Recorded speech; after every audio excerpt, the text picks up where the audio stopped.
So I'm going to tell you what happened in Arab last time we were there. I'm pumping gas. They have one gas station called a Chevron. So I'm at the Chevron, kids in their truck and the windows down. All right, this is a little bitty town in Alabama. The guy pulls up behind me, starts yelling at me. I still can't believe he said this. He's like, "Excuse me, sir, they're in the truck, sir. Are you engine?"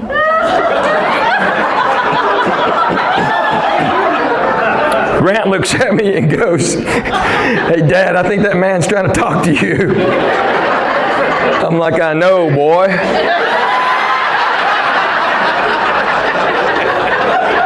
He goes, "What's an engine?" I said, "I think he means Indian." "Well, why is he saying engine?" "Well, because we're an Arab." And my daughter goes, "Tell him you're a Chick-fil-A." He has this trait that if I repeat the same word several times, it sticks in his head, and that's all he can say for 30 minutes. I mean, it's a condition, but it's hilarious. Oh, he gets over it. I mean, there's no cure for it. It's just a little tick he has, you know? So sometimes, you know, we take turns leaving him voicemails. There's like 5 of us. We all grew up together. And Tom, that's his name, he has a condition. So sometimes I'll just leave a voicemail saying, "Walmart, Walmart, Walmart, Walmart." And he'll call me back going, "Walmart, Walmart, Walmart." I said, "All right, man, call you back in 25 minutes. Call him back in 25. "Hey, Henry, that was not nice. Not nice, not nice, not nice, not nice. Stop it." He's our friend. We've been doing that since we were little. See, it's different now. You know, people make fun of people. People categorize people. He was just one of our buddies that had a tick, you know. I mean, when we were in elementary school, he had to go to speech therapy. You know, and they pull him out of class, and everybody knew that he was getting pulled out to work on his speech because we knew he had a speech impediment, you know? So instead of making fun of him, we just had fun with him, and he had fun back, you know? Because, you know, we're like in 2nd grade, so we're like 7. And he gets pulled out, and we go, "See you, Tom, see you later." He goes, "See you guys, we'll see you in a little while." All right, we'll see you on the playground, Tom. And we did that every Tuesday and Thursday for 3 years. And then he learned how to speak properly, except that one little tick. So we're glad we kept something. I told that story on stage. That's the first time I ever told the tick story, because that was supposed to be a secret. So, I mean, it is. There's 5 of us, and we know. Of course, now there's 225. But the other story about him and his speech impediment in school, I told that story one time, and I called him, I said, "Hey man, I don't know if this is going to come out, but I was doing a show and there were like 2,000 people in this crowd, and I just told a story about you going to speech class and us going, 'See Tom, see ya.' So somebody may say something to you because I may have said your last name also." He called me from work and goes, "Thanks, man." I walk into work and my secretary goes, "Hey, Tom, how you doing?" So my wife and I are very blessed. We have 3 kids. We have 2 boys and a little girl. Buddy mine had 4 boys. He finally had a girl. His first thought was hallelujah. So they named her Hallie. Isn't that sweet? So my daughter's name is Vasectomy.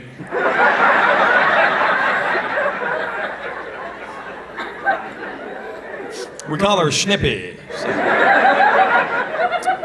Snippy Cho. You keeping score? I gotta stop telling that joke, man.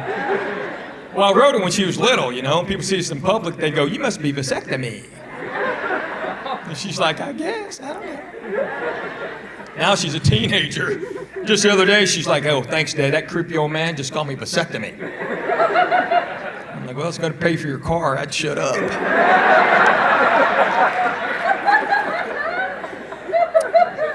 My boys' names are Jackson and Grant, because we knew they were going to fight.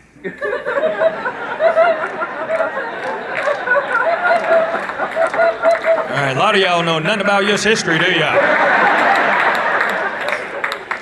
We thought about Lee and Grant, but Lee's too Korean.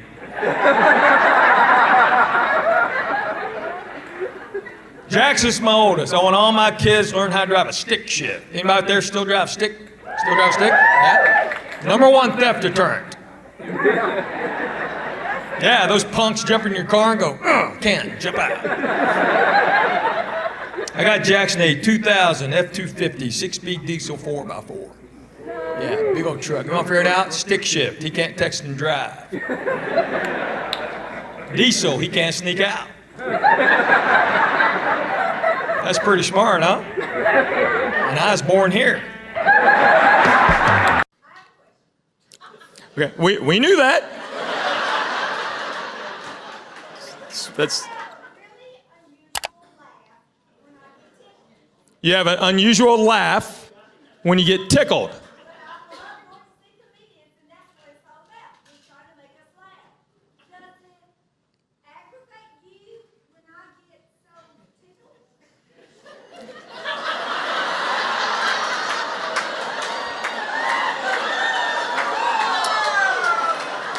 Does it aggravate me that you get so tickled because I'm doing my job?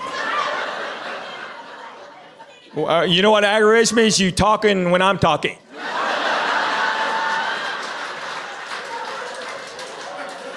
She's still talking. Hey, stop! What? No, stop! Ma'am, I'm sure your laugh is fine. I haven't heard it because they're louder than you are. But I appreciate you sitting in the back.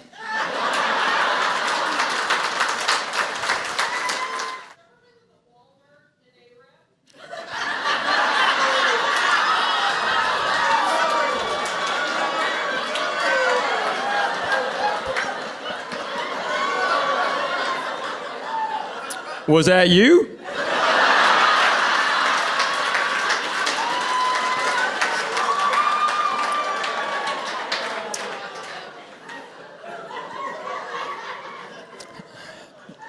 Yes, I've been to the Walmart. I've been to every establishment in Arab. Like in the same day.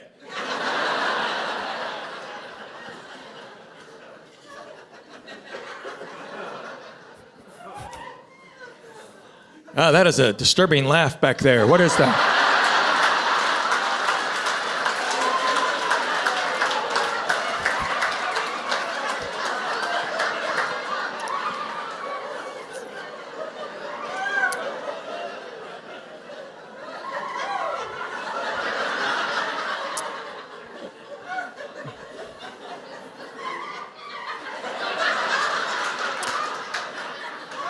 You know, it's kind of like being, when you're in bed at night and your spouse goes, "Did you hear that?"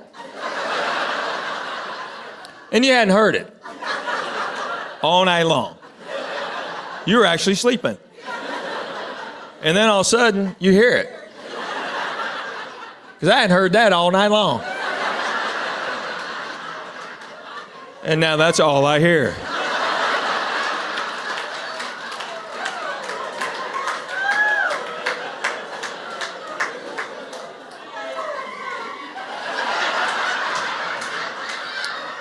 So I'm going to retract my previous answer.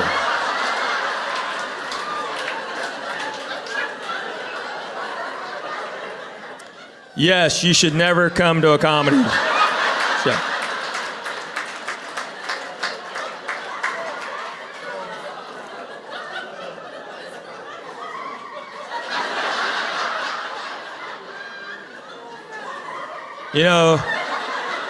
Just get yourself a smart TV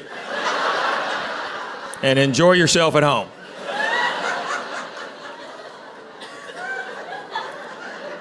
You know how many cats are going to be outside?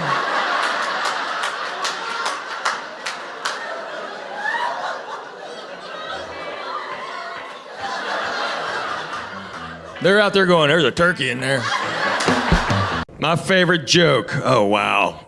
So I wrote these jokes for my kids. You may have heard them because they actually went pew, back when they were little. Because kindergarten, they had to show up like most kids, and they had to do something that one of their parents did for a living or talk about what they did for employment. So my kids told jokes. So Jackson, when he's 5, his joke was, why do geese fly in a V? Because a G's too hard to make.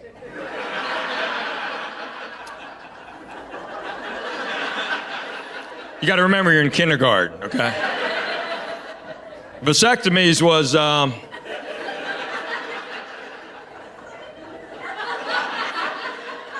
why did a chicken cross the road? To show the possum it could be done.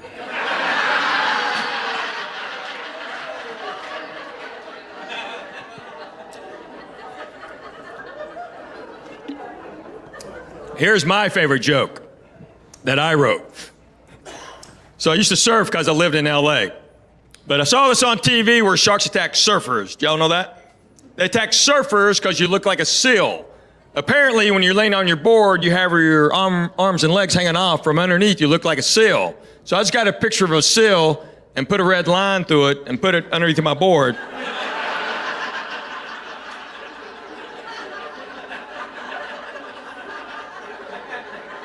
Some of y'all are laughing, that's good. That's the biggest laugh that joke has ever got. I told that joke forever. I was doing the Tonight Show one time and I was killing, I was destroying. And I told that joke, nothing. And I don't mean nothing like tonight, I mean nothing. You could hear the stage manager going, we're back in 4, 3, 2. Well, I sat down with Jay Leno and we go to commercial. He looks at me and goes, why'd you tell that joke? It never works. I go, because it's funny. He's like, has it ever worked? I go, no. He goes, how long you been doing it? I said, 22 years. I've told that joke 4,000 times. Nothing. Now, I do get screenshots sent to me of guys and gals with their surfboards with a seal and a red line through it. It's good to be here, North Georgia, like I said. Great town y'all got here. It's be great when they finish. They're not done, right? I'm kidding. It's a great town. We went to the Farm and Fork. Is that it? Yeah, whatever. Ground to the table. Farm to Fork. Yeah, they serve pizza. So I went to go pick it up, and I said, where in the Farm to Fork did this happen? Well, it's a new item, because the other Farm to Fork items weren't doing well. Not really. So you're going to be a pizza joint next year? Probably. But we've been here 3 hours. We got in early, so we've seen it all. Twice. I'm kidding. It's a great town. Y'all are great. It's smart to be here because, no one knows you're here, really. Because you just drive right by. Really. If I didn't know I was stopping here, on to Chattanooga. But y'all can go to Chattanooga, and how far is that? 20 miles? 20. I'm sorry. You came from Chattanooga. Okay. You came from Chattanooga to see me? Yeah. 20 whole miles. Yeah. Thank you for coming to Chattanooga. I'm sorry, you're still talking. I'm sorry. Go ahead.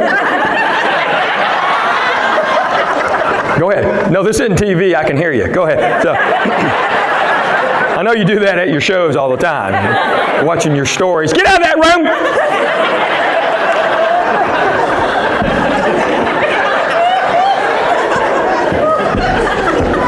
So Ringgold, you're right in the middle of nowhere and Chattanooga. No, it is. It's great. Because, we were coming here, and it's like, Alex is like, where's Ringgold? I go, I don't know, man. Just go. You'll see a sign. Get off. And it's right there.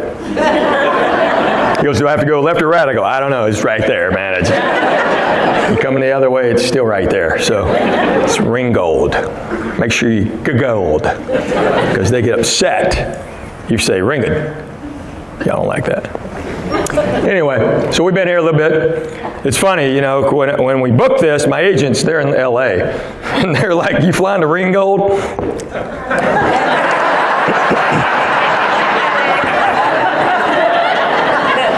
Yeah, I'm going to chop her right in, pal. It's grab a crop duster and I'll be right there.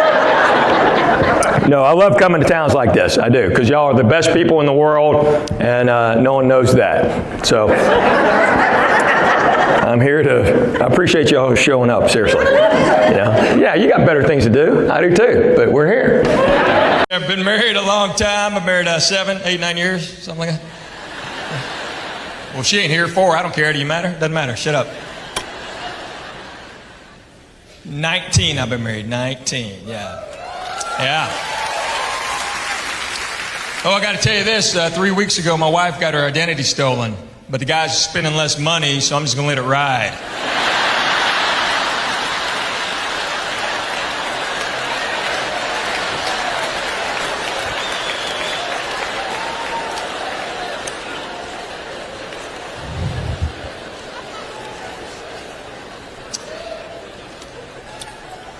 My wife's a good Southern girl. My wife is from Arab, Alabama. All right, you know about Arab, then you know she's white. That's the whitest town in America. It is all white people, all the time. Except the day we got married. I had 20 Korean people there. We freaked that town out. We're hanging out at the Chevron.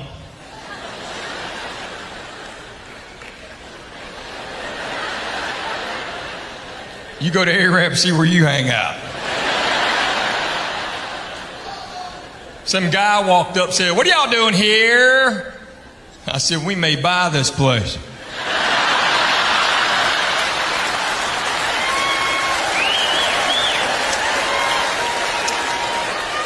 You gonna buy the Chevron?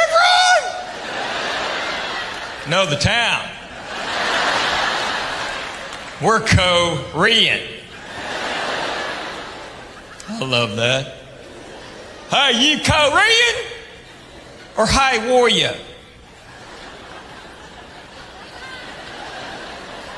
I'm fine, how are you? What was that?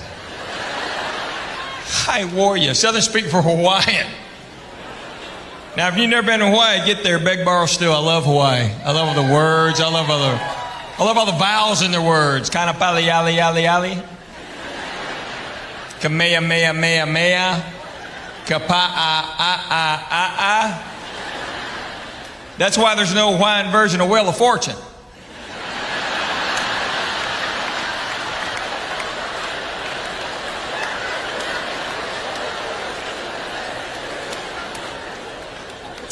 But when you go to Hawaii, start speaking like a local. You can't help it. You pick their cadence because their words are beautiful. Waikaloa, Kapalua, Waikiki. I was at the North Shore one time. This lady's looking at this sign. She's going, Pipilini, Pipilini. I said, no, ma'am, that's pipeline. Thanks for showing up, Huntsville. Y'all sold out another show. What a great town y'all got here. Yeah. Yeah. It's going to be great when they finish. They're not done, right? So I come to Huntsville a lot. My in-laws live that away. So I come through here a lot. Like, too much. So I've seen all the changes. I remember the Parkway was like doable. What is that? I don't. This is a place of a bunch of engineers, right? Yeah. And how'd that happen? God forbid you pass where you're going.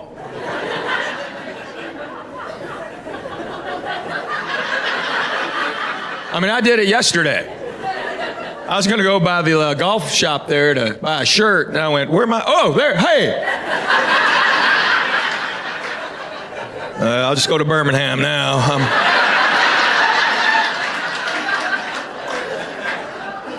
Can't really get back that way. So I live in Nashville, so I drive down here from there all the other times, except This particular weekend, I was in Dallas all week, so I had to fly here to y'all's airport.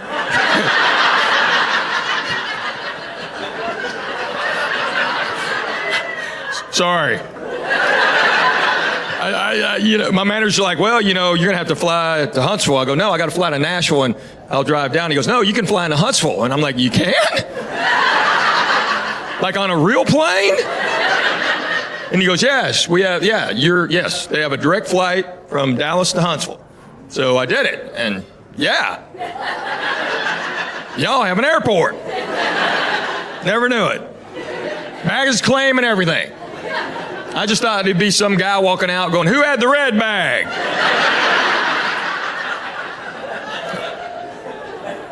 I'm a lucky traveler. I figured this out years ago.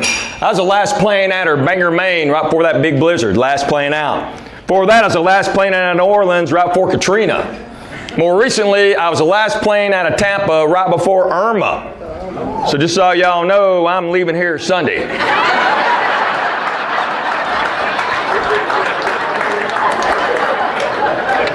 I'd get the plants inside. People in Maine were freaking out about the snow. I'm like, you live in Maine, man. They have those goofy winter sports up there. The Winter Olympics has my favorite sport. That biathlon, you know that one where they cross-country skiing, then shoot a rifle? That's too easy one in my book. Imagine you're in third place, but you have 2 bullets left.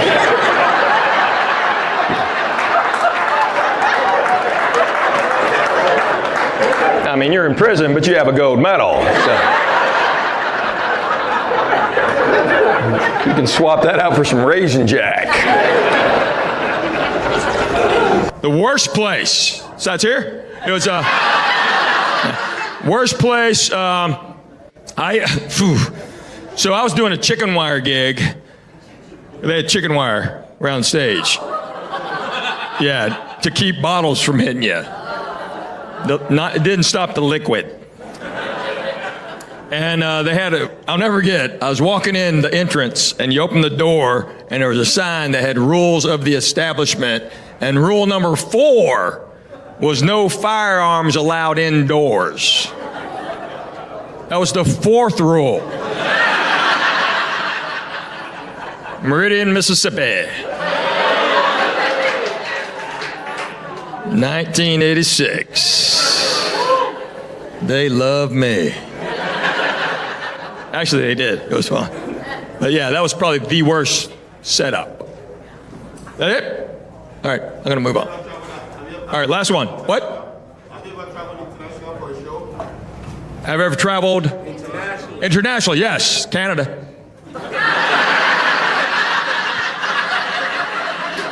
I've done shows in Canada, Mexico, London. I'm sorry? Are you coming to Austin, Texas? Austin, yes, I am. When? Gosh. Thursday. I'm in Austin. It's this year. It may not be on the calendar yet. We haven't confirmed it because I'm doing Corsican, I'm doing Lufkin, and then I'm going to swing around and hit Austin. And one of my boys goes to college in Texas, so I'll go see him. He loves Texas. He's starting to talk like a Texan, because they talk with their teeth clenched. That way you can talk, you don't get dust in your mouth when you're talking. How are you doing? I'm good. How are you? All right. What part of Tennessee are you from? What part? Knoxville. Born and raised Knoxville, Tennessee. That's right. Tennessee's a volunteer state. They can't make you live there.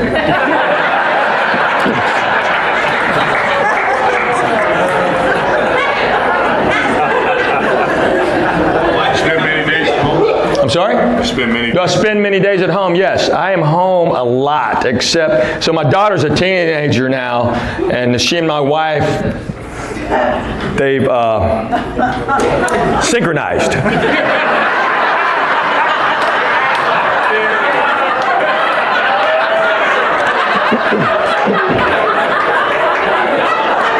So if you look at my tour schedule, I'm gone the 2nd week of every month.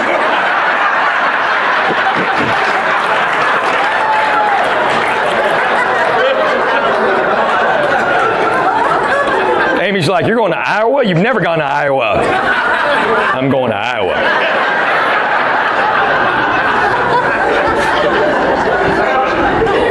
Any other questions? Yeah? No? Car or truck? Car, truck, both. Actually, truck, more truck. We always have truck. We got like 3 trucks. So I wanted my boys to learn how to drive a stick shift. So I got Jackson a 2000 F250 6-speed diesel. I got Grant a 98 Dodge Ram 2500. And it's a stick shift so they can't text and drive. And it's a diesel so they can't sneak out.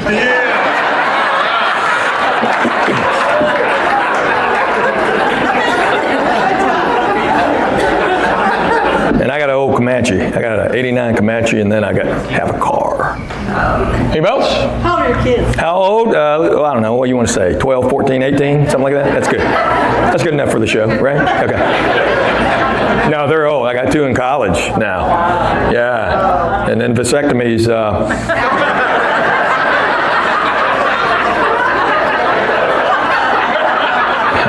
Some rude people here. I don't know.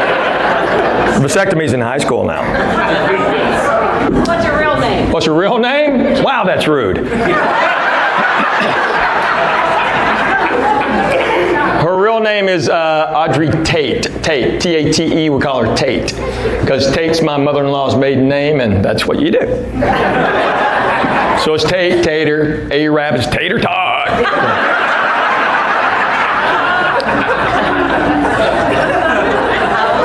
No, Tate is awesome. She is so my boys don't understand why I like her better.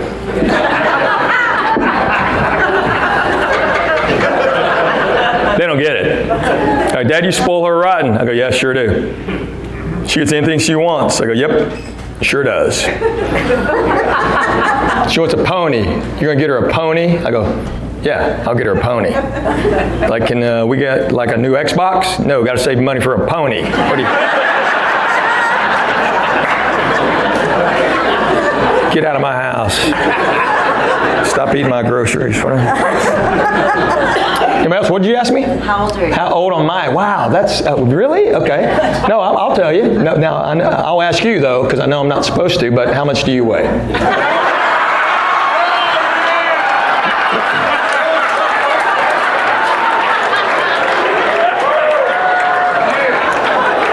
Y'all want to be equal.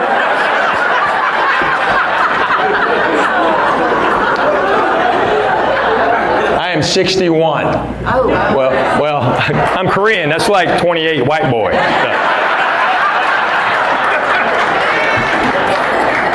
My wife is way younger. I mean, she's out of school.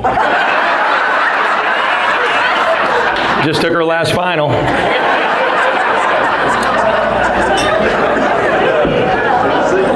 Anybody else? Other questions? I'm sorry? Favorite venue? Here. I'm a pro. I have a lot of favorite venues. You know, I only do 5 comedy clubs in the country. Only 5. I mainly do theaters. I tour around. I do like 100 shows a year, and probably 90, 80 something are theaters. But I do 5 comedy clubs a year, and I'm from Denver to Dallas, Birmingham, and Lexington is one I do.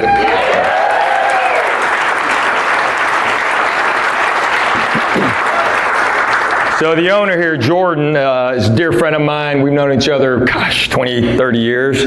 So, you know, he does a great job, so I always come here for him because, you know, you're a pro. I'm a pro. But I don't do that many clubs, but I like doing clubs. You know, I got a lot of friends here in Lexington. I used to play in a children's charity golf classic all the time, and so I've met a lot of people there. I'm actually playing golf tomorrow, and that's the only reason I come here. So, anybody else? Other questions? Who's your favorite comedian? My favorite comedian? Wow. If you'd asked me 3 years ago, I'd have said Bill Cosby, but... Well, I've been drinking with Bill. I think we were drinking, I don't remember.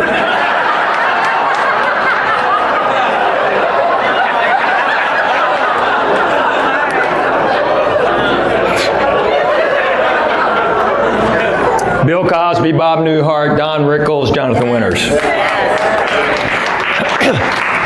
So I was lucky enough. I was around Don Rickles many, many times. First time I ever met him, he's so great, man. Don Rickles, I met him. He goes, "Oh, Dr. Joel." So,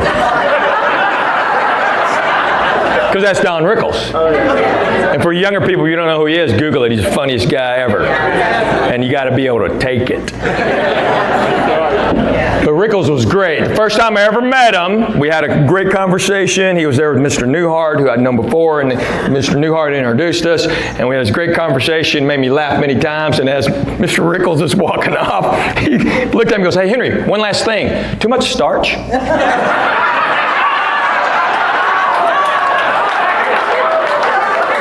I laughed my butt off.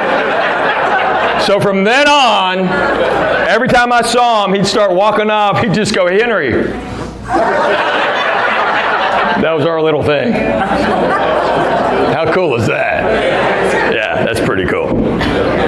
Anybody else? Other questions? Yes.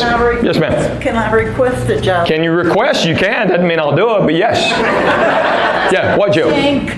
Oh, Home Depot. All right, I'll do it for you because it's Christmas. Any other questions? Yeah, no? Where'd you meet your wife? Hang on. Okay, last two. Where'd I meet my wife? We did not meet in Arab. It's not like it broke down. I met her at a Christmas party in Nashville. She was there with her friends, and I was there with my buddies, and I was quicker. She's smoking hot, man. Last one. Yes, sir? When you reach that marriage age When I reach that marriage age and that you've predetermined, what are you going to do? oh, what am I going to do? Yeah. I play golf about 200 days a year now, so it'll probably be 300. That's all I really strive for. If you look at my tour schedule, it's golf. Like I got offered a gig in Montana in February, and my agent went, "Ha ha ha ha," because nah, I'll go there in July. My handicap, whatever I need it to be.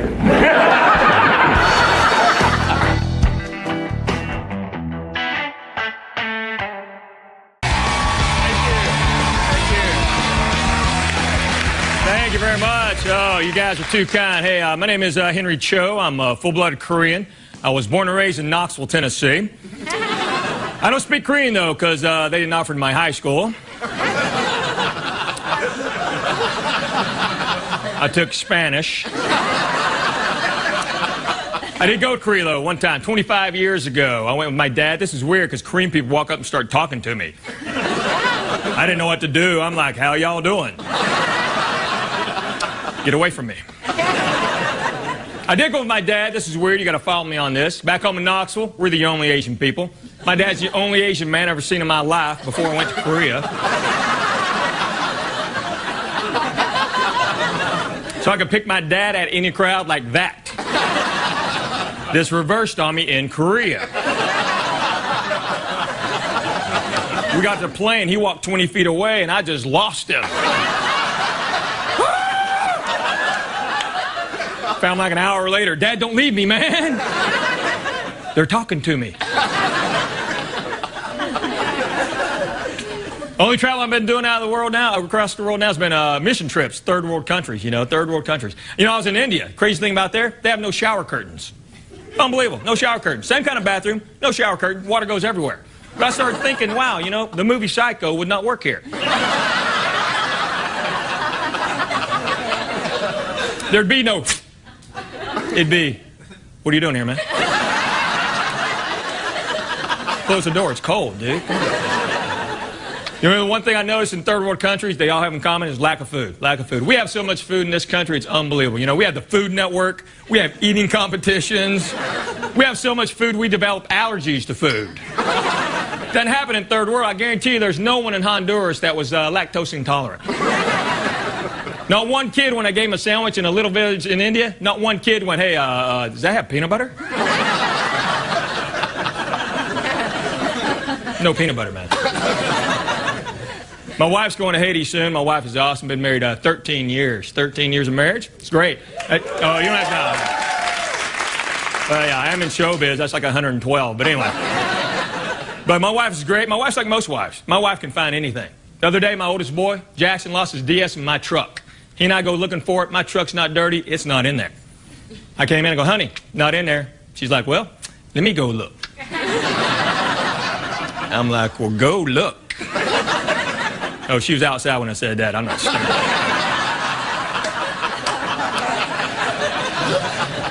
So she's back in 30 seconds. It was right there. I'm like, man.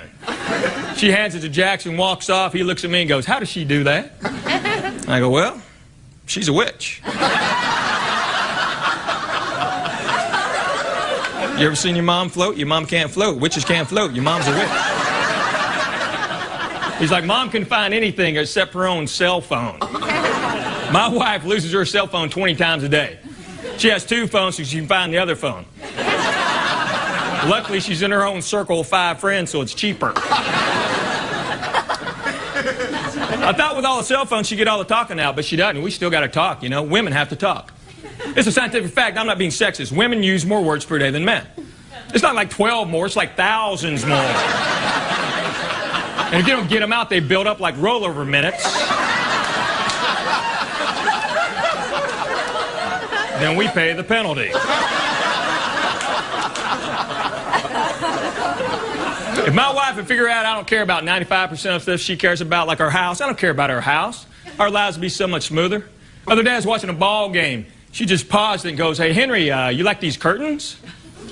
I said, yes. What do you like about them?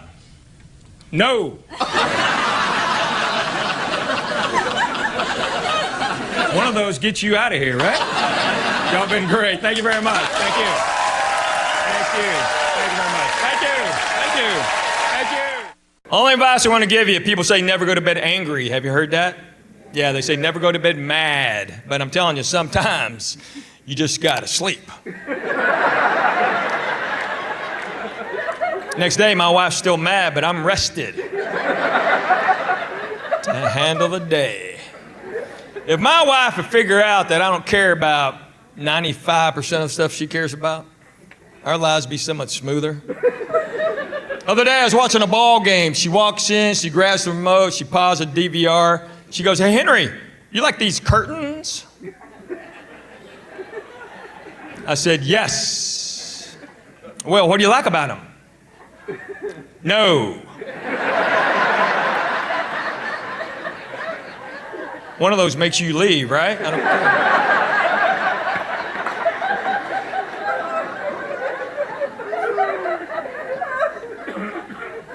You got married, so work at it, okay? Fight for it. It's not easy. 53 will tell you, 52, 57 will tell you it's work. Marriage is like a job. You clock in, and you never get to clock out. There are no vacation days. There's no workers' comp. Your boss stays the same. Now, you can get a new boss, but that'll cost you. I think I saw you in Louisville at the State Fair once. You think you saw me in Louisville at the State Fair once? Is that a question? What's your question, sir? Did you have a routine about boldly go? Yes, I did. Thank you. You're welcome.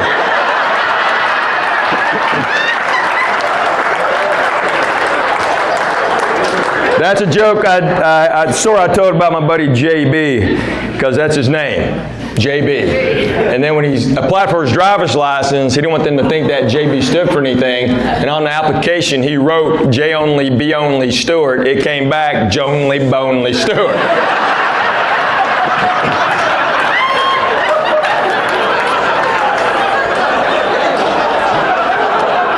To this day, we still call him Jonely.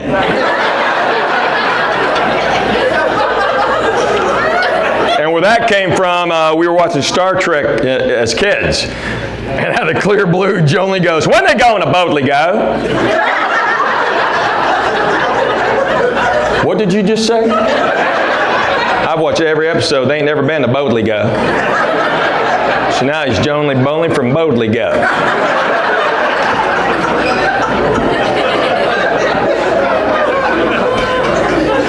was at the state fair.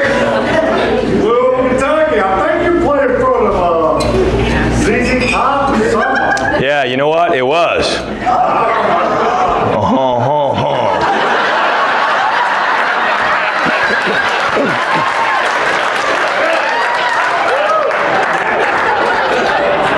Yeah, it was.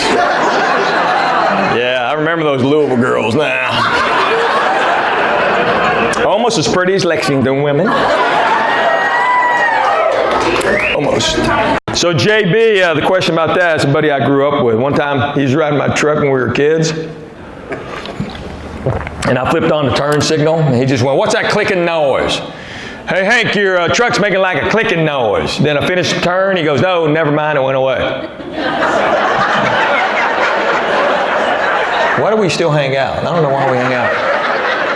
And it's not his fault those parents are stupid. They named him JB, that's my buddy's name. Only the J and a B doesn't stand for anything. That's his name, JB. So when he's 16, he tried to apply for his driver's license. He didn't want them to think that JB stood for anything. On application, he wrote J only, B only, Stewart. It came back, Jonely, Bonely, Stewart.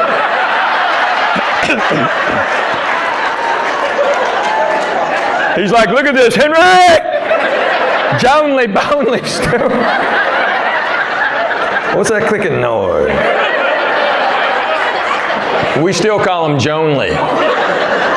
My kids have only known him as Jonely. I mean, since they were little bitty.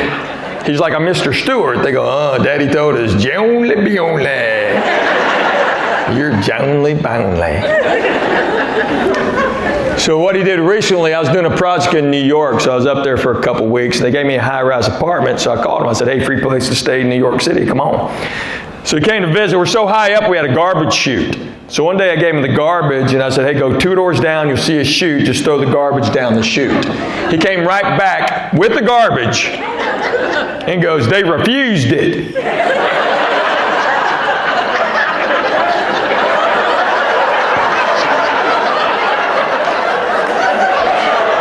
I said, "What are you talking about?" There's a sign that said refuse.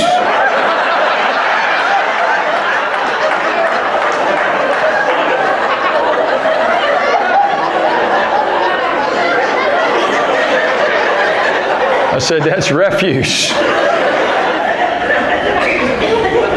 They're not the same. So like I told you, I went to Korea one time. I told Jonely, I said, "Hey man, I'm going to Korea." He's like, "Wow, that's like going to a different country."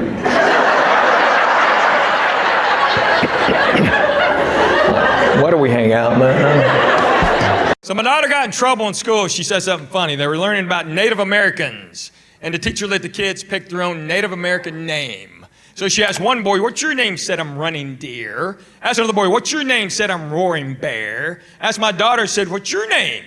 She said, "I'm Chick-fil-A."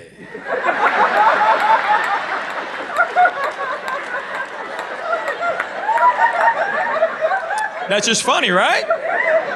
Teacher got all upset, sent her to the office, called a parent-teacher conference. Yeah, unfortunately for her, I was home. My wife begged me not to go. My wife's like, "You've never gone, why are you going now?" I go, "'Cause I'm home."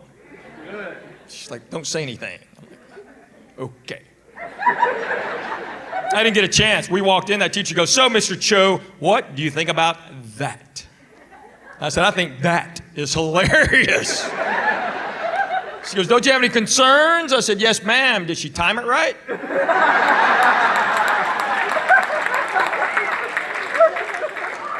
That's how we do things in my house. You're gonna be funny, you better be really funny. We got home, my daughter's like, "Dad, am I in trouble?" I said, "No, honey, that's hilarious." It's like genius funny.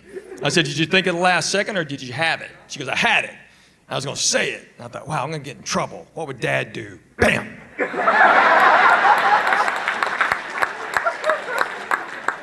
said, "That's my girl." She said, "You do stuff like that growing up?" I said, "Yeah." She goes, "What's the best one?" I said, "All right. 8th grade history teacher was going on 6 weeks maternity leave. We're going to have a substitute for 6 weeks. First day she's there, we're in homeroom. My buddy looks at me and goes, "You know, the sub starts today." I go, "That's right." He goes, "Well, today, you're our new foreign exchange student.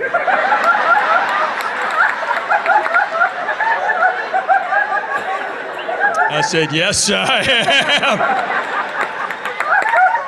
I comb my hair straight down. A girl named Kelly Coleman had made an AFS badge. I put that on. Then I kind of jogged in the room, just like an old Asian guy, you know.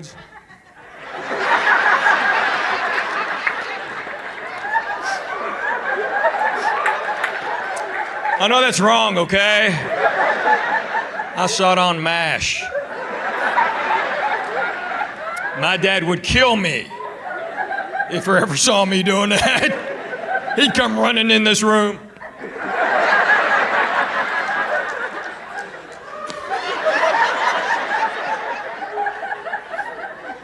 And my buddy was my interpreter. Yeah, we didn't speak Korean, but we figured she didn't either. And she bought it. She was talking to me like this.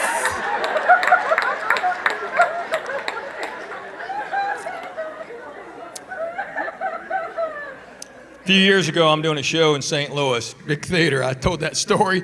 Woman from the upper deck yelled out, "That was me!"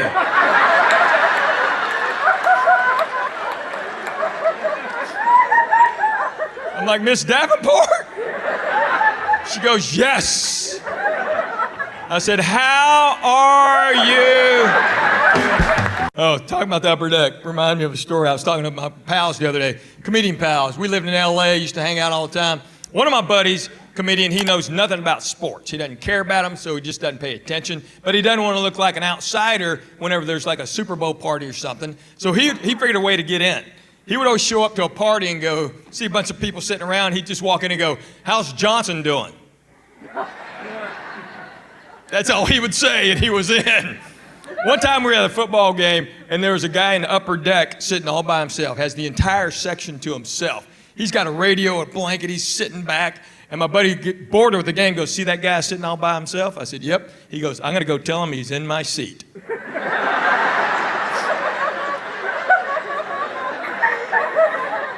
Takes the whole third quarter, he walks all the way around, walks up to the guy with his ticket out. You see the guy just bust out laughing. My buddy sits down. I said, "What did you do when you sat down?" He goes, "I just said, 'How's Johnson doing?'" We used to do this thing called Hey Steve. Oh man, okay. Jurassic Park. This is how long ago it was. Century City movie theater was one of the first theaters you could pre-buy tickets. So we bought 8 tickets together, all 8 comedians, and it's packed. And we're sitting like 2/3 back, and my buddy goes, "I'm gonna go do Hey Steve." I go, "Yeah, perfect time. Hey Steve." So he goes in concession stand, he gets 2 jumbo popcorns, 3 big old Cokes, walks all the way down in front of the screen and starts walking back and forth. So he's walking back and forth with all this stuff, and I just yell out, "Hey Steve!" And he keeps walking, he stops, he looks around. He starts walking again. Another guy goes, "Hey Steve!" He just keeps walking, stops, looks around, just keeps walking. Now people we don't even know are going, "Hey Steve! Steve, they're right here, you idiot!" My buddy waits till it gets dead quiet, and he looks up and goes, "My name's not Steve."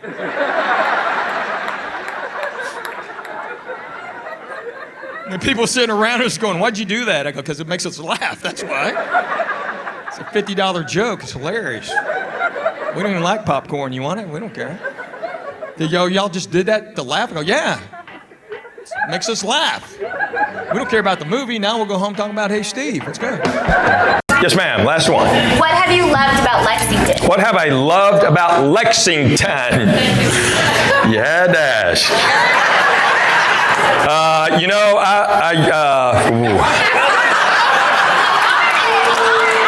The golf courses. I played golf today. That's such a what? That's not a good answer? Default. That's a default. Well, that's what my brain's on right now. What do I love about Lexington? You know, I love looking at all the horse farms. That's what. That I will say that. Somebody need to take a pill or something? What's going on? This whole section started looking at their phone. And that was yours? Still going. That's yours.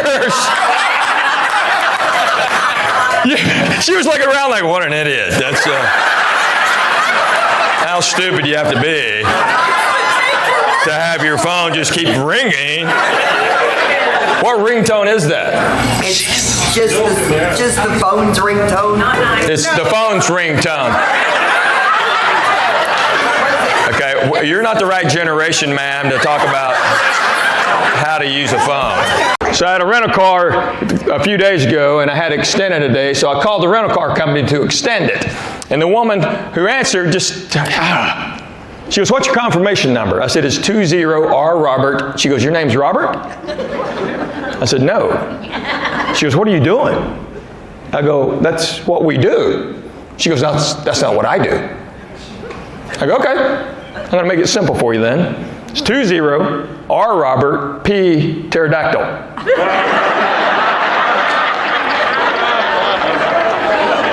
She's hung up on me right then. My wife was beside me and went, oh, that's so good. Yeah, that was. People ask me, my wife, like, where'd that come from? I said, it just came out because she made me mad. That's why. People ask my wife all the time, is he funny all the time? She goes, oh, no, absolutely not. But he says funny stuff out of the blue. It's crazy. He's a comedian. Like the other day, she was looking at her phone, reading the news. She goes, oh my goodness, listen up. A huge tree fell on a funeral home. I said, let me guess, no survivors.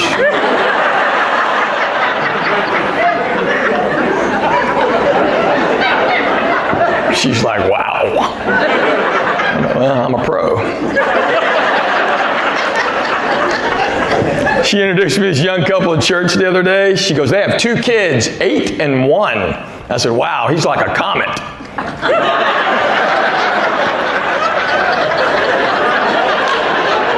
You can explain that to your neighbor on the way out of here if you want to. She laughed. He didn't. He didn't get it. He's like, comet? What do you mean comet? Nothing. Just. Why'd you say that? I'm a pro. And when you have kids, she'll be able to find everything they can't. I don't know when it happens.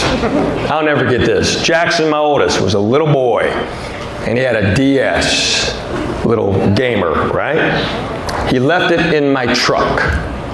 My truck's not dirty. It's not in my truck. So we walk in, I look at my wife, I go, it's not in there. My wife's like, let me go look. I'm like, well, go look. No, she was already outside when I said that. I'm not stupid. She came back in 30 seconds. It's right there. Hands it to Jackson, walks off. He looks at me and goes, how does she do that? I'm like, well, your mom's a witch. You ever seen your mom float? Witches can't float. Your mom's a witch. He goes, she can find everything except her own cell phone. Are y'all one of those? Yeah, my wife, it's unbelievable how many times I got to ping my wife's phone. I get a text. I'll be 8 states away from her. I get a text from her friend. Can you ping your wife's phone? I'm like, no. So my daughter got in trouble in school. She said something funny. They were learning about Native Americans. And the teacher let the kids pick their own Native American name. So she asked one boy, what's your name? Said, I'm Running Deer. Asked another boy, what's your name? Said, I'm Roaring Bear. Asked my daughter, said, what's your name? She said, I'm Chick-fil-A.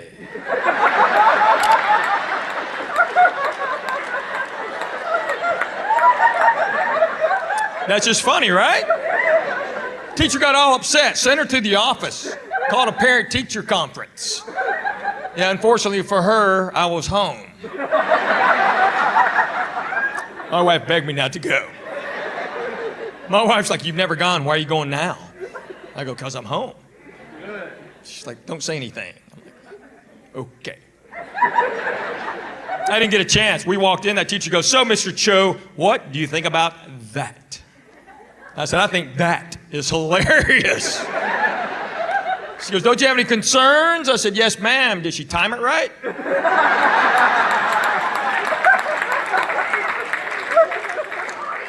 That's how we do things in my house. You're gonna be funny, you better be really funny. We got home, my daughter's like, Dad, am I in trouble? I said, no, honey, that's hilarious. It's like genius funny. I said, did you think of the last second or did you have it? She goes, I had it. I was gonna say it. And I thought, wow, I'm gonna get in trouble. What would Dad do? Bam! I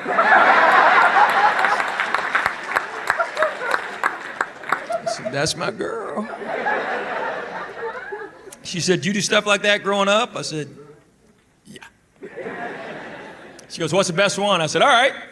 8th grade history teacher was going on 6 weeks maternity leave. We're going to have a substitute for 6 weeks. First day she's there, we're in homeroom. My buddy looks at me and goes, you know the sub starts today. I go, that's right. He goes, well, today, you're our new foreign exchange student.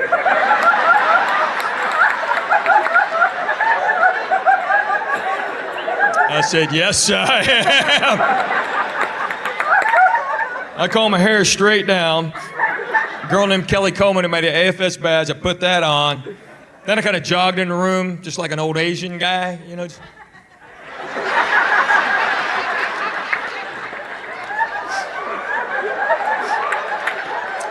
I know that's wrong, okay? I saw it on MASH. My dad would kill me if he ever saw me doing that. He'd come running in this room.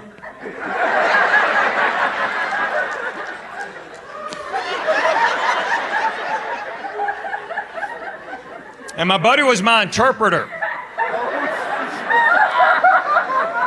Yeah, we didn't speak Korean, but we figured she didn't either. And she bought it. She was talking to me like this.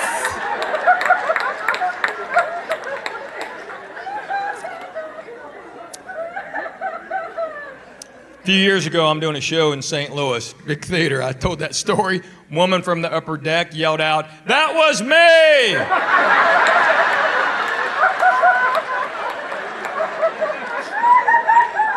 I'm like, Miss Davenport? She goes, yes. I said, how are you? How old is my oldest son? Did I buy him something to drive? Are you a car salesman? What the heck's that? Yes. How about that? Yes. Are you referencing an old joke of mine? You are? Okay. Well, I didn't set it up, so it won't work. What he's talking about is,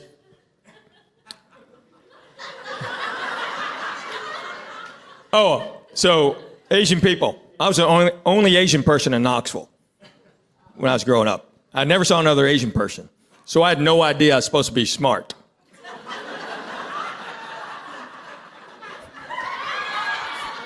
I didn't figure out till my first day of college, people sitting next to me trying to copy my work. They're like, man, you're not smart. And I'm like, I'm sorry, I was born here.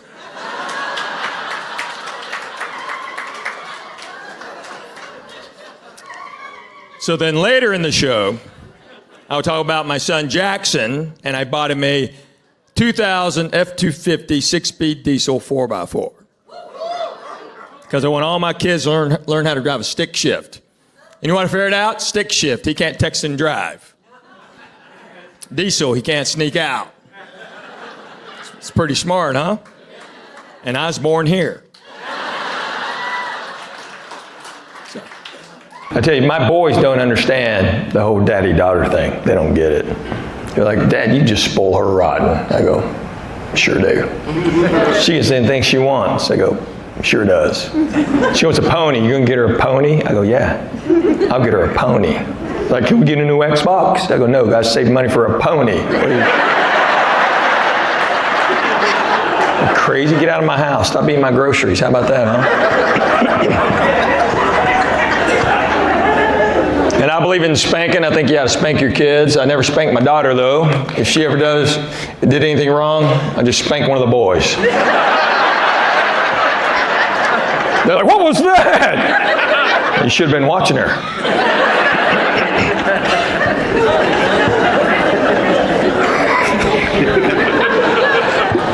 The crazy thing is when your kids start going to school, you end up hanging out with their classmates' parents a lot. You don't really know these people, but you're with them all the time. Well, my daughter's best friend's little boy's half Vietnamese, and his dad's name is me. So me and I know. Me and I were inspectors at a robotics tournament and a turn too bad Asian version of Who's On First.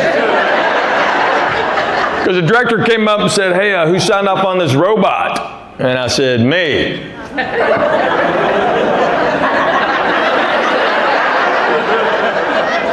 He said, you? And I said, no.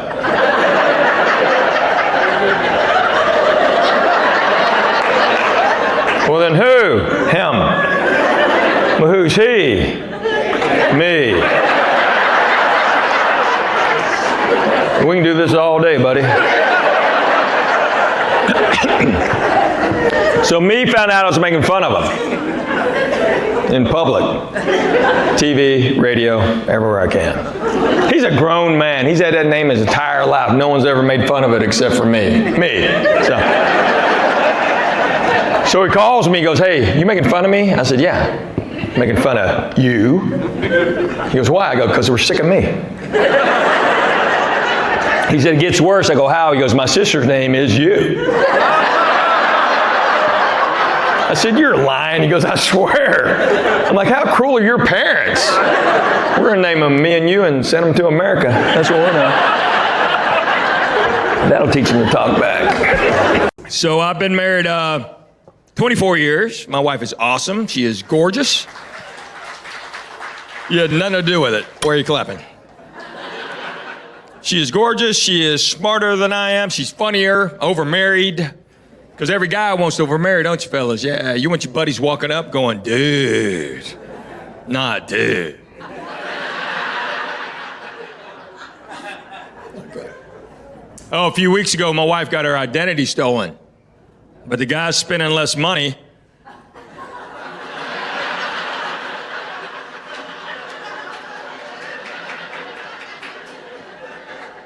I'm just gonna let her ride. This woman's not like, she's shaking her head at me. It's a true story. And my wife's mad at me right now. I know she's mad. I haven't spoken to her. I just know she's not gonna be happy with me.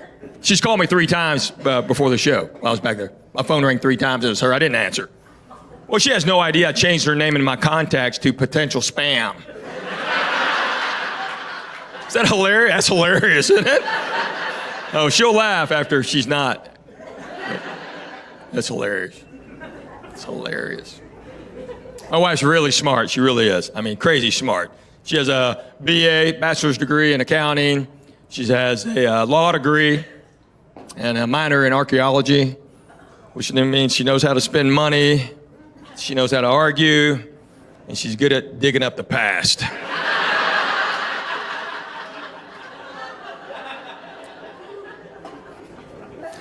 She's never said anything instantly stupid I got to talk about up here until last year, finally. I was doing a show in Cabo, had a couple nights off, and they gave us tickets to go hear this Mexican band. So we're walking down the street to go hear this band, and I looked at the tickets, and there's no name of the band on the tickets. And I'm like, hey, honey, I wonder who we're going to go see, because there's no name on here. And she goes, yeah, there is right there, no cameras. I said, honey, that's no cameras.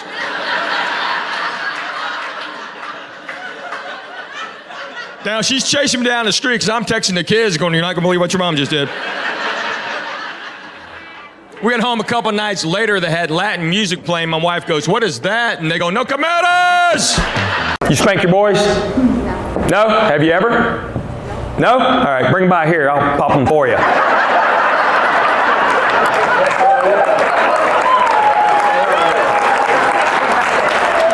I'll make a house call if you want. I'm going to snap. You'll read about me. What happened to Henry Cho? He got arrested. He spanked 25 kids in Walmart. Clap if you got spanked growing up. I want to see who got spanked. Anybody get spanked? Yeah? Everybody okay? Yeah. Pop your kids. We pretend protect them too much. I'm guilty too. 3 times, guilty, guilty. Car seats I'll give you, 100%. But like bicycle helmets, come on, man. Bobby can't ride a bike, that's Bobby's fault. Clap if you never wore a helmet. Who never wore a helmet out there? Everybody okay? Yeah, see, Bobby ain't here because Bobby ain't supposed to be here.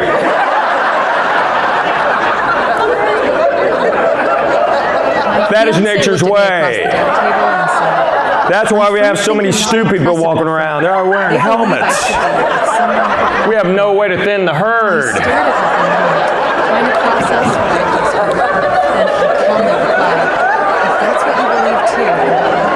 I know you didn't want to laugh at that. That's a joke, people. Chill. I don't wish any harm on any child unless he can't ride a bike. That's a joke. Just, gosh, pop your kids. When you're home tonight, just wake them up and pop them. Please answer, she begged. Something happened at the bachelor. And they'll go, what was that? My name is So Mr. Cho said to pop ya. I'm 34 years old. And Merry Christmas.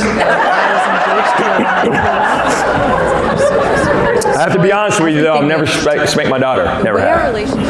If she did something wrong, I just spank one of the boys. I understand it. I have to start from the beginning. Amy and I have been together. They're like, what was that? Yeah, you should have been watching her. We originally met through work. She worked in public relations, while I managed projects for a mid-sized construction company. My career wasn't glamorous or flashy, but it provided stability, good income, and a future I felt proud of. At least, I believed we shared the same vision. We traveled together whenever we had the chance, laughed at the same ridiculous jokes, and spent countless evenings talking about buying a home and raising children someday. I genuinely thought we were building a life together. Her group of friends always seemed pleasant enough whenever we met.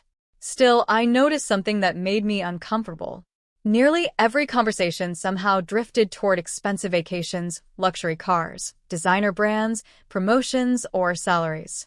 They seemed to measure success almost entirely by appearances and status. I brushed it aside because Amy never gave me any reason to believe she thought the same way. That changed on a Wednesday evening. We were eating dinner at her apartment after I had picked up Thai food on the way over. From the moment I arrived, she seemed distracted. She barely looked at me, kept checking her phone, and answered every question with short, distant responses. Eventually, I put my fork down. Is something bothering you? I asked. She hesitated before speaking. I had lunch with the girls today. Oh, I smiled. How did it go? They were asking about the wedding. Okay. And they were asking about you. Something in her voice immediately made me uneasy. What about me? She sighed as though the conversation itself was exhausting. They wanted to know what you do, what your family is like, and what kind of future we'll have together. I waited. Honestly, she continued, they think I could do better.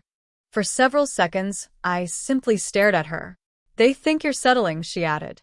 I blinked in disbelief. So, your friends believe you're settling by marrying me? They didn't say it exactly like that. Then what exactly did they say? They think you're not ambitious enough. They think I should aim higher. Those words landed harder than I expected.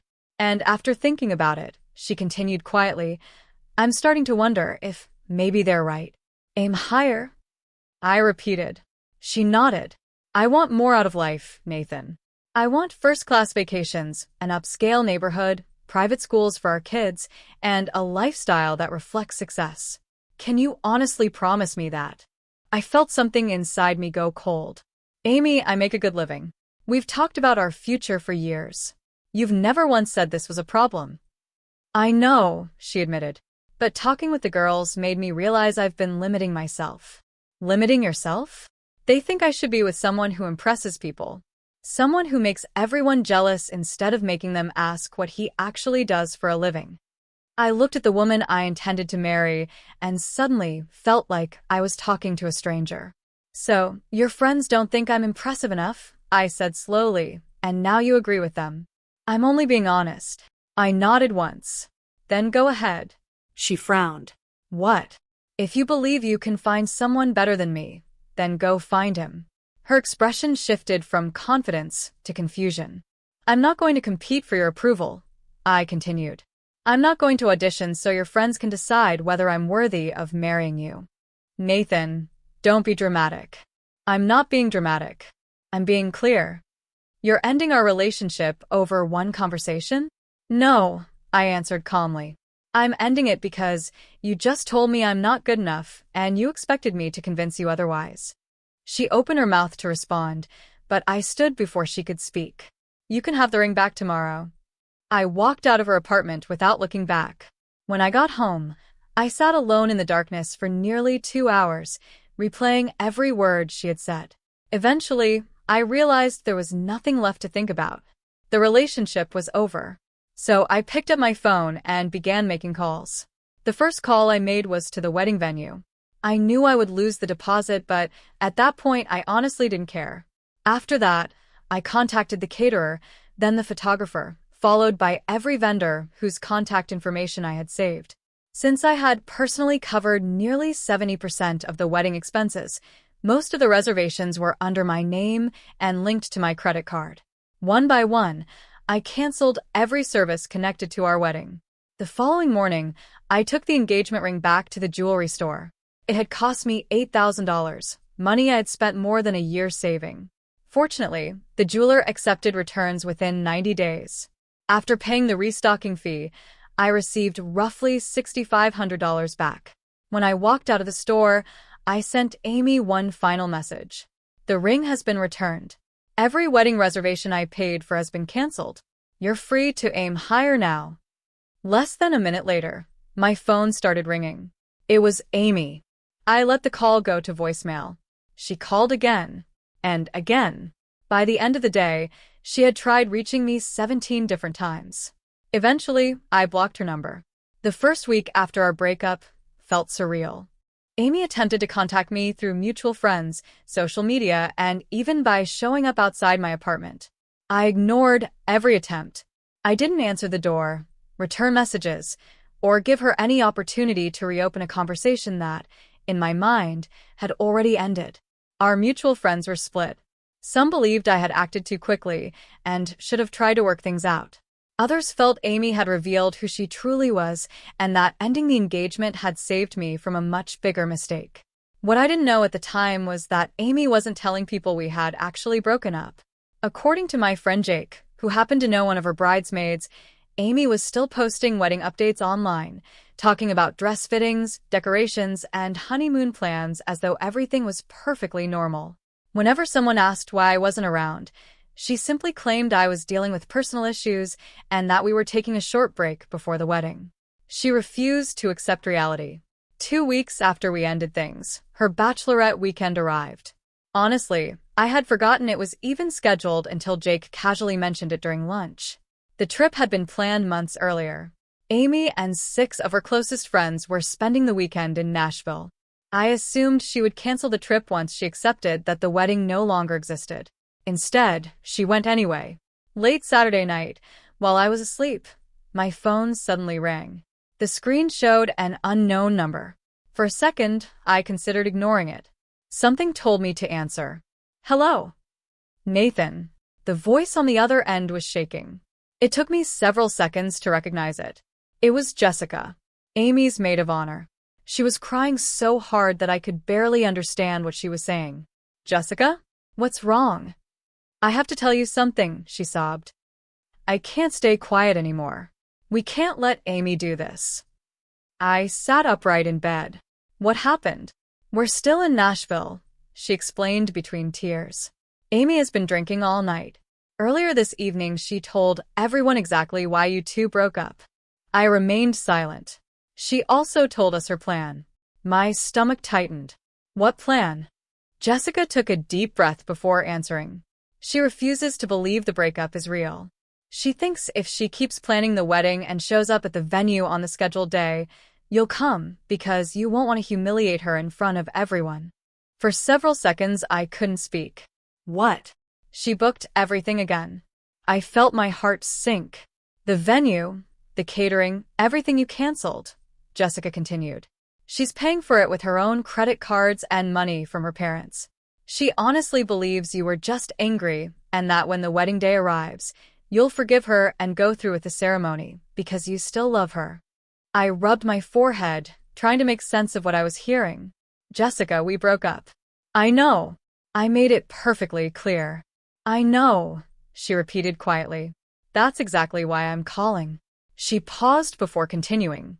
Nathan, she's completely convinced that if she pretends nothing happened long enough, everything will magically go back to normal. And her friends, some of them are encouraging her.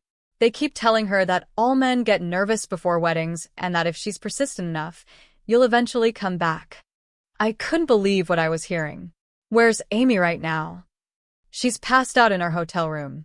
Jessica's voice became even quieter, but before she fell asleep, she said something that terrified me. I immediately felt uneasy. What did she say? Jessica started crying again. She said, if you don't show up to the wedding, she'll tell everyone you abused her. For a moment, everything around me seemed to stop. I couldn't believe those words had actually come out of her mouth. She said what? She told everyone she'd invent a story explaining why the wedding was canceled.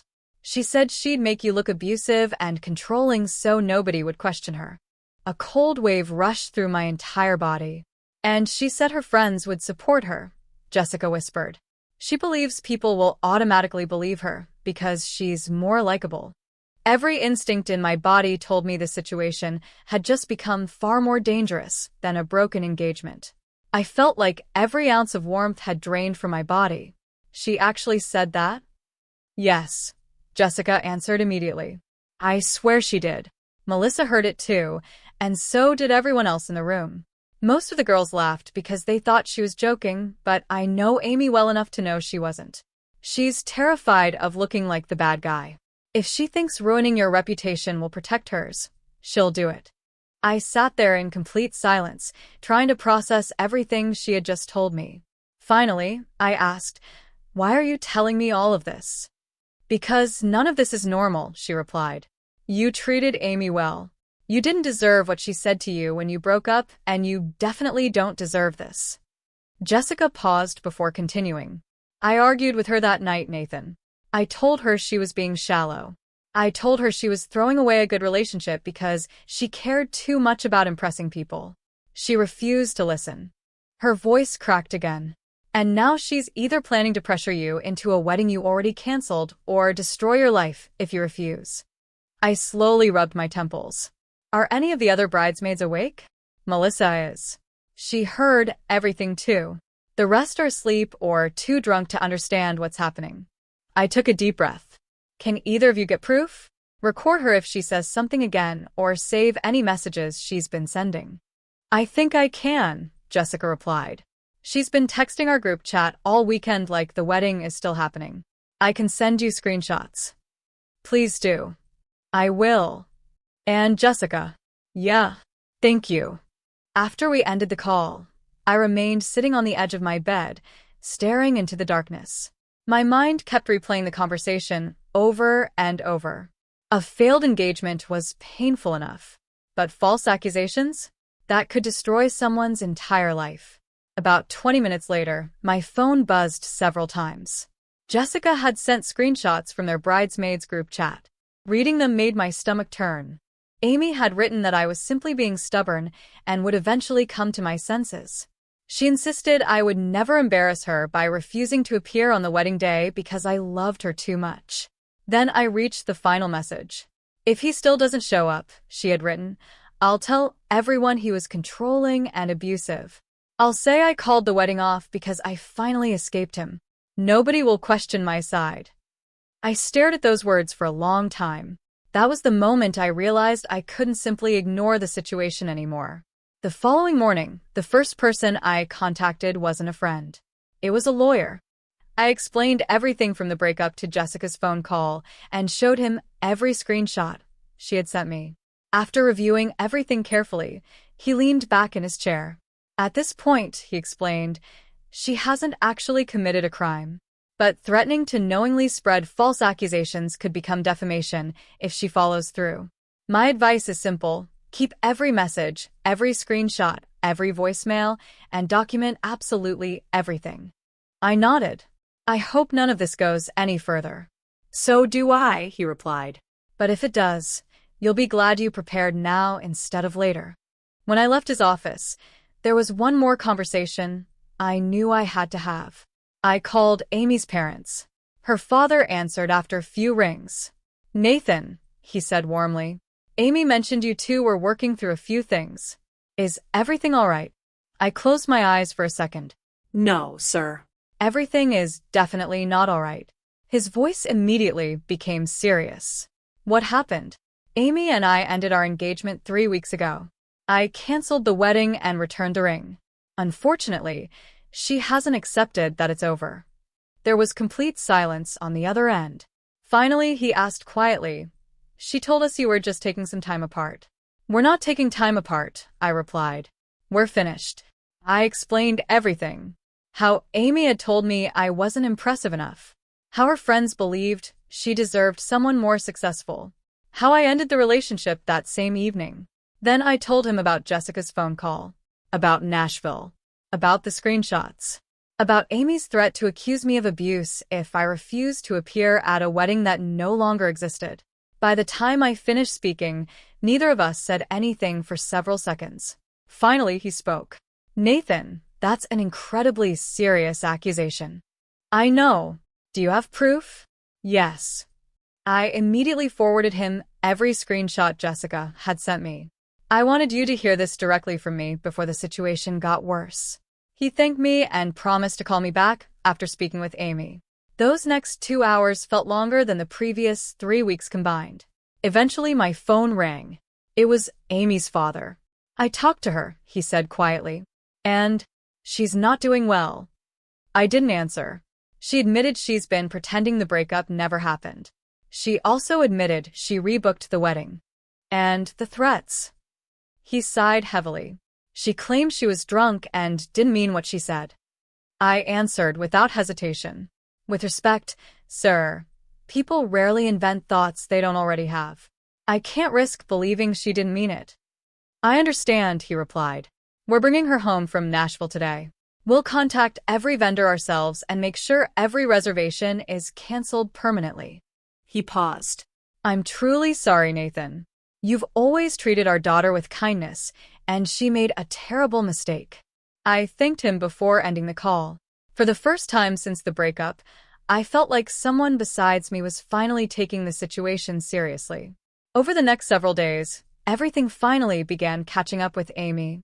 Her parents followed through on exactly what they had promised. Every wedding reservation she had secretly rebooked was canceled once again, leaving no room for confusion about whether the ceremony would ever happen. From what Jessica told me, they also organized what she described as a family intervention. For the first time since our breakup, Amy was forced to admit the truth, not just to her parents, but also to the friends she had been misleading for weeks. She had to tell them that the engagement had ended because of what she said to me. She admitted that she had allowed outside opinions to influence her judgment, that she had insulted me by saying I wasn't impressive enough, and that pretending the breakup never happened had only made everything worse. The reaction from her friend group was immediate. Several people felt completely blindsided. Jessica and Melissa wanted nothing more to do with her. They couldn't accept the way she had treated me or the fact that she had seriously discussed destroying someone's reputation simply to protect her own image. The remaining bridesmaids were equally embarrassed. For weeks they had been helping organize bridal showers, confirming travel plans, discussing decorations, and making arrangements for a wedding that no longer existed.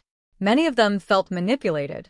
Others admitted they had ignored obvious warning signs because they assumed Amy knew what she was doing. Within just a few days, the close-knit group of friends that had once seemed inseparable had completely fallen apart. For days after everything happened in Nashville, I received an email from Amy. It was several pages long. Part of it sounded sincere. She apologized for allowing other people to influence her thinking. She admitted that what she had said during our dinner had been cruel and unfair. She acknowledged that she had handled the breakup terribly. But mixed between those apologies were excuses. She blamed stress. She blamed wedding pressure. She blamed alcohol. She blamed her friends. She insisted she had simply become overwhelmed and confused. When she addressed the screenshots, she claimed she never would have followed through with those threats. According to her, it had only been drunken talk. She ended the email by asking if we could meet for coffee so we could have closure and talk through everything face to face. I read the entire message once. Then I closed it. I never replied. There was nothing left to discuss. Closure wasn't something another conversation could give me. I'd already found it the night I walked out of her apartment. About a week later, Jake called with another update. Apparently, Amy had started seeing a therapist. Her parents had made counseling a condition of continuing to support her financially. Honestly, I hoped therapy would help her. Everyone deserves the opportunity to become a better version of themselves. But that journey was no longer mine to be part of. The relationship had ended. Whatever came next belonged to her alone. Something else happened that surprised me. Over the following weeks, people I hadn't spoken to in years began reaching out. Old coworkers, former classmates, friends I'd slowly lost touch with. Even Amy's cousin, someone I'd only met a couple of times, sent me a message. Nearly everyone said the same thing. They believed I had made the right decision. Some admitted they had always noticed Amy's obsession with appearances and social status, but never felt comfortable mentioning it while we were together. Others confessed they had worried she cared too much about what people thought instead of appreciating the relationship she already had. Hearing those opinions was reassuring. At the same time, it made me wonder how many people had quietly seen problems I had completely overlooked. Nearly 2 months passed. Little by little, life started feeling normal again. Instead of dwelling on everything that had happened, I threw myself into work. I started going to the gym consistently again. I reconnected with friends I hadn't spent enough time with during my relationship. For the first time in a long while, my days felt peaceful. Jessica and I stayed in touch from time to time. Nothing romantic ever developed between us. We were simply friends. She often apologized for not speaking up sooner, believing she should have confronted Amy long before things spiraled out of control.